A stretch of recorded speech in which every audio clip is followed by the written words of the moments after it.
Pomežik soncu je ena izmed akcij, ki jo Zveza prijateljev mladine pripravlja že kar nekaj časa, ampak letošnja bo vendarle malo drugačna kot običajno. Ja, letos smo se odločili, da začnemo z koncertom, in sicer Parlament Dixie Band se je odločil letos pokloniti svoj CD naši organizaciji, se pravi Zvezi prijateljev mladine Slovenije, ravno v namen, da se zberejo sredstva za tiste otroke, ki sicer ne bi mogli pomežikniti sončku na morju ali pa kje v planinah med počitnicami. Želimo spodbuditi vse sponzorje, donatorje, da se pridružijo tej akciji in tudi seveda posameznike, čeprav z majhno donacijo lahko zberemo dovolj za otroka, da lahko letuje med počitnicami. Poleg parlamentarnega Dixie Banda bo na nastopu jutri zvečer še kar nekaj glasbenikov, ki so prav tako pripravljeni pomagati.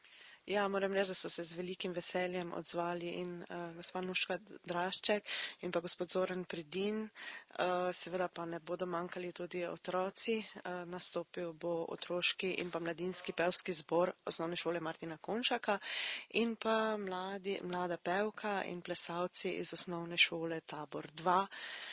Tudi reperje iz Osnovne šole Martina Konšaka pridejo in pa iz srednje glasbene šole Siba Kvintet. Akcija je namenjena zbiranju denarja. Kolikokrat ste recimo s pomočjo te akcije že poslali otroke na morje? Akcija poteka 11 let in v tem času je šlo več kot 7000 otrok na počitnice.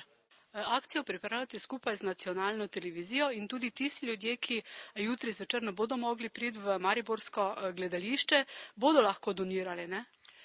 Seveda lahko donirajo na račun Zveze prijateljev mladine Slovenije.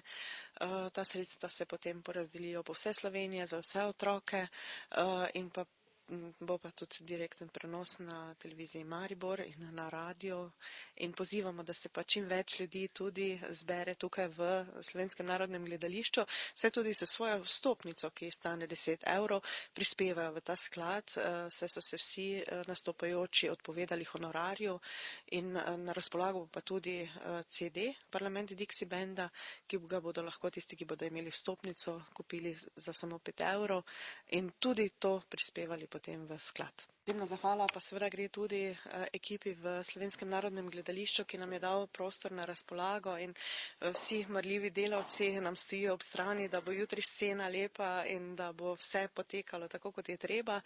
In seveda tudi obema voditeljema, ki sta se pridružila ekipi, to sta gospod Mario Galunič in pa Špeli Kosi iz Osnovne šole Ludvika Pliberška, ki nas bosta popeljala skozi koncert in oddajo, ki se bo vrtela na TV Maribor.